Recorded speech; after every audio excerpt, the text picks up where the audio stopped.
किसानी दा मुद्दा देश भर दे विच भखिया होया है। साबका मंत्री नवजोत सिंह सिद्धू ने किसानी नूं लै के एक बार फिर तो ट्वीट कर दिता है, जिस विच किसानी दा पक्ष पूरदे नजर आ रहे ने, पर नाल ही पंजाब सरकार ते भी निशाने लाउंदे दिख रहे ने। उन्हां लिखिया, ਤਿੰਨੋਂ ਕਾਲੇ ਖੇਤੀ ਕਾਨੂੰਨ ਪੰਜਾਬ ਦੀ ਕਿਸਾਨੀ ਦੇ ਖਾਤਮੇ ਅਤੇ ਭਾਰਤ ਦੀ ਭੋਜਨ ਸੁਰੱਖਿਆ ਕੁਝ ਚੋਣਵੇਂ ਪੂੰਜੀਪਤੀਆਂ ਦੇ ਹੱਥਾਂ 'ਚ ਦੇਣ ਦੀ ਸਾਜ਼ਿਸ਼ ਦਾ ਹਿੱਸਾ ਹੈ। ਭਾਵੇਂ ਇਹ ਕਾਨੂੰਨ ਰੱਦ ਵੀ ਹੋ ਜਾਣ, पर पूंजीपति अपने मकसद च शायद कामयाब हो सकते हैं, जब तक कि पंजाब राज खुद किसानां नूं MSP देनी यकीनी नहीं बनाउंदा अते भंडारण समर्था किसानां दे हत्थ विच नहीं दिंदा। इस दे नाल ही सिद्धू ने एक वीडियो भी पोस्ट की है, जिस विच ओह पंजाब दी खुद मुख्तियारी दी गल करदे नजर आ रहे ने। अज आपां एक राजनीतिक लड़ाई लड़ रहे हैं, पर किसान दा नुकसान ते सारा आर्थिक नुकसान है यारो। ये राजनीतिक लड़ाई बहुत जरूरी है, पर सानू लोड़ है आर्थिक वित्ती विकल्प दी। अज पंजाब नूं इकल्ली वखरी राजनीति दी लोड़ नहीं, इकल्ले केंद्र दे कानूनां दा विरोध करन दी लोड़ नहीं, बल्कि पंजाब नूं अज एक वखरे आर्थिक ढांचे दी लोड़ है, एक वित्ती ढांचे दी लोड़।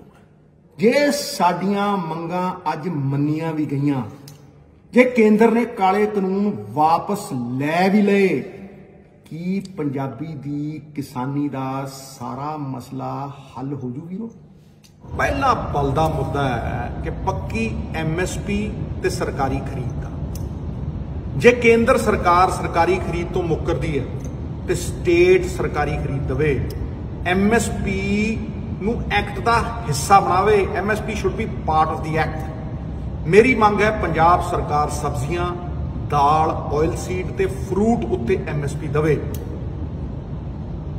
दुनिया दी सब तो एडवांस इकोनॉमी विच भी खेती नूं सरकारी मदद की लोड़ हुंदी है, भावें अमरीका होवे, भावें लंडन होवे, भावें यूरोप होवे, कोई सूबा नहीं।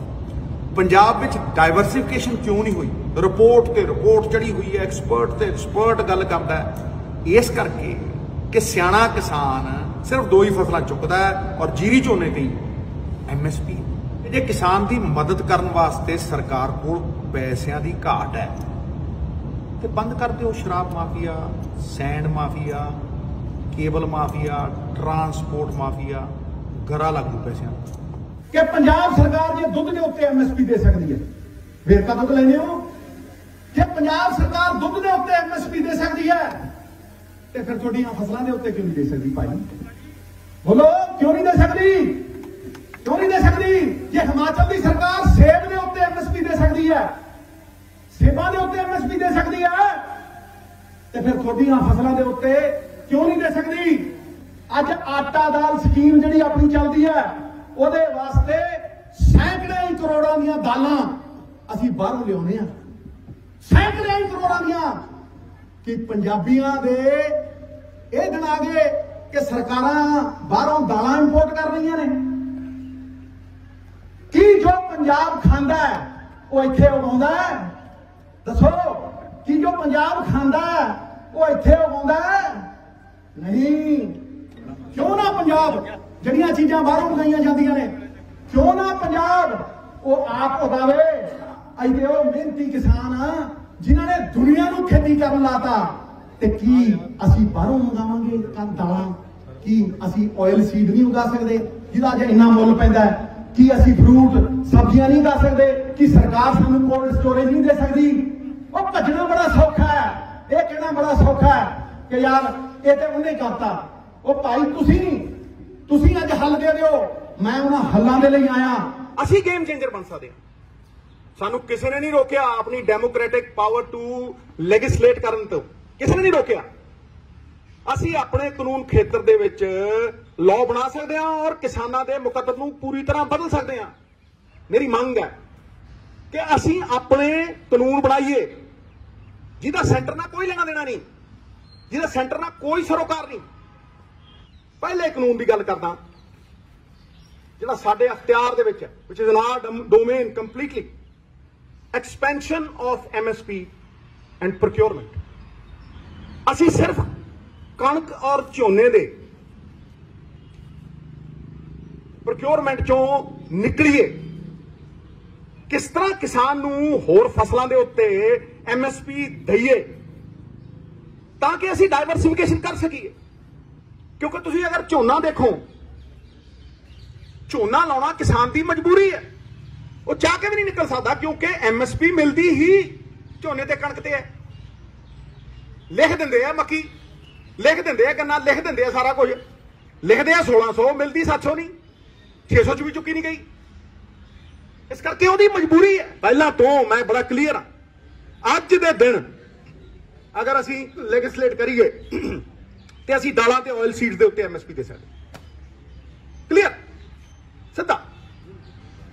नाले डाइवर्सिफिकेशन होऊ, नाले पानी बचू, नाले किसान नूं झोने ते कणक तो इलावा कुछ उगाउण दा विकल्प मिलू। किदां? मार्कफेड ते पंसप तो अगर तुसीं प्रोक्योर कराओ और तुसी दालां दे वास्ते, ऑयल सीड्स दे वास्ते तुसी कितना पैसा बाहरों इंपोर्ट करने लई खर्च रहे हो? तुसी जिन्ने पैसे दियां दालां आटा दाल स्कीम वास्ते भी बाहरों मंगाने हो, वो पैसा साइड ते रख लो ते कहो ये ते MSP दे, उसे दिन शुरू हो जाऊ। आ नाल दे तुसी सूबे नूं देख लो, हरियाणा तिलां नूं प्रोक्योर करदा है, तेल बना के बेचता। वी कैन बिगिन विद मां, मसूर ते तिल ते सरों। इसे साल सितंबर दे विच मैं सब्जियां दी गल कीती सी, सितंबर च 6 महीने पहले। हुण होर भी करदे, बहुत चंगी गल है, मैं स्वागत करदा। पर मैं ये पहले दे विच क्यों नहीं ऐड कीता? क्योंकि एक सिस्टम है, एक प्रोसीजर है। दूजा जिहड़ा मैं कानून बनाउण दी गल करदा, वो इस चीज़ नूं फैसिलिटेट करूगा कि फार्मरां नूं तुसीं होल्डिंग कैपेसिटी दिओ। Give them holding capacity through storage infrastructure। 5 पिंडां दे विच एक कोल्ड स्टोरेज बनाओ, किन्ना पैसा लगदा भाई? क्योंकि जिद्दन तुसीं उहनूं ये स्टोरेज दी कैपेसिटी दोगे, होल्डिंग कैपेसिटी दोगे, उहदे च बारगेनिंग कैपेसिटी आपे आ जाए। वो खड़ा होकर कहूगा ट्रेडर नूं भी आ भाई इन्ने दा दऊं। पेरिशेबल कमोडिटीज ने ये, उहदे कोल स्टोरेज कैपेसिटी नहीं है, दवे सरकार क्यों नहीं दे सकती? तो फिर तुसीं जे तुसीं अनाज वास्ते वेयर हाउस पूरे प्रॉपर, दालां मैं क्यों कहा? क्योंकि साडे कोल वेयर हाउस हैगे ने, जिवें कणक स्टोर करते हैं उदां असीं दालां स्टोर कर सकते हैं। पर जे तुसीं सब्जियां स्टोर करनियां ने, तुहानूं कोल्ड स्टोरेज चाहिए, तुसीं उन्हां नूं फैसिलिटेट करोगे। किसान ते ऑर्गेनिक खेती भी करना चाहता, कोई बात फड़े, मैं तो जरिए दसदा ना। किसी भी अंबानी अडानी की ताकत की है, जरा सोचो, उसकी ताकत यही है भी वो पोला जा लेंदा माल, हुण ते उहनूं लाइसेंस देता भी भाई तू 50 गुणे बेच ते 100 गुणा बेच, वो रख लेंदा कि नहीं रखता? फिर वो जो जी करता मनमानी करता। तो भाई सरकार बांह क्यों ना फड़े किसान की? फिर वो क्यों सड़क ते जाऊ? किसान परचून तो खरीदता है तो होलसेल च बेचता। He is the only person who buys in retail and sells in wholesale। क्यों? क्योंकि उसको पेरिशेबल कमोडिटी है, वो एक दिन नहीं रख सकता। उन्होंने कहा जाता है देनी है, दे नहीं ना, वो कितना रख लू? मैं तुम्हें एग्जाम्पल देना महाराज, ये सारिਆਂ ਨੂੰ एक एक बंदे ਨੂੰ समझाऊ। ਜਦੋਂ सीजन ਹੁੰਦਾ ਤੇ ਉਹ टमाटर लैके मार्केट च जाता है, वो टमाटर 3 रुपये ਨੂੰ ਵਿਕਦਾ। वो कहता यार 4 दे दे, 5 दे दे। उन्होंने पता है भी अगले दिन गल जू टमाटर, कोल्ड स्टोरेज मेरे को है नहीं। वो टमाटर तो 3 रुपये का लिता जाता है, उस दिन परचून ते 25 रुपये का विकदा। ते जे महीने एक बाद या 1.5 बाद या 2 बाद उन्हें टमाटर लेना हो, परचून की दुकान तो 65 का खरीदता है।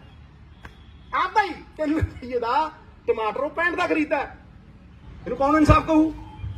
ਅੱਜ ਕੁਝ ਕਿਸਾਨ ਸ਼ਹਿਰਾਂ ਵਿੱਚ ਜਾ ਕੇ ਆਪਣੀ ਫਸਲ ਵੇਚਦੇ ਹਨ, ਪਰ ਜੇ ਸਰਕਾਰ ਕਿਸਾਨਾਂ ਨੂੰ ਸਟੋਰੇਜ ਕਪੈਸਿਟੀ ਦੇਵੇ, ਜੋ ਅੱਜ ਅਡਾਨੀ ਦੀ ਤਾਕਤ ਹੈ, ਉਹ ਕਿਸਾਨਾਂ ਦੀ ਤਾਕਤ ਹੋ ਸਕਦੀ ਹੈ।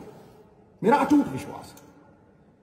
ਜਦ ਮੈਂ ਦਾਲਾਂ, ਆਇਲ ਸੀਡ, ਵੈਜੀਟੇਬਲ, ਫਰੂਟਸ ਦੀ ਗੱਲ ਕਰਦਾ ਹਾਂ, diversification, cold storage, small farmer model ਦੀ ਗੱਲ ਕਰਦਾ ਹਾਂ, ਕੋਆਪਰੇਟਿਵ ਬਣਾ, ਇੱਕ ਕਾਨੂੰਨੀ ਇਕਾਈ ਬਣਾ, ਬੀਜਣ ਤੇ ਵੇਚਣ ਦਾ ਮੁਨਾਫਾ ਕਿਸਾਨ ਨੂੰ ਦੇਣ ਦੀ ਗੱਲ ਕਰਦਾ ਹਾਂ ਤੇ ਮੈਂ ਇੱਕ ਨਵੇਂ ਆਰਥਿਕ ਢਾਂਚੇ ਦੀ ਗੱਲ ਕਰਦਾ ਹਾਂ।